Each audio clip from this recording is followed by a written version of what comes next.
ఆహా, non veg అనుకుంటే మీరు పప్పులో కాలేసినట్టే. పన్నీరా మజాకా అన్నట్టు ఉందండి ఇది. ఎల్లిపాయ కారం వేసి పన్నీర్ చేస్తే ఇంత టేస్టీగా ఉంటుందా అంటారు మీరు. అసలు ఆ రెసిపీ చూడగానే మీకు అర్థమైపోద్ది, ఎస్ ఇది చాలా బాగుంటుంది అని.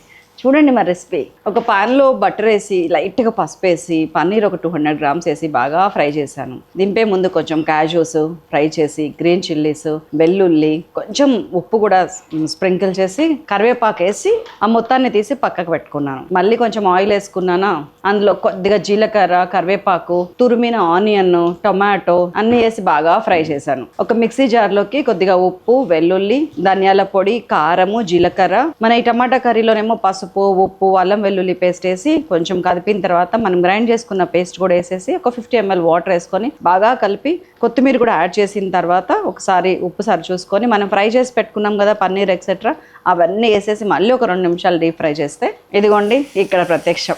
అస్సలు ఎంత బాగుందంటే టేస్ట్, కలుపుకొని తింటుంటే ఏ నాన్ వెజ్ మనకి రాదనిపించిందండి. ఫుల్ వీడియో కావాలంటే శైలాస్ కిచెన్లో స్ట్రీమ్ అవుతుంది, చూడండి యూట్యూబ్ ఛానల్లో. బాయ్.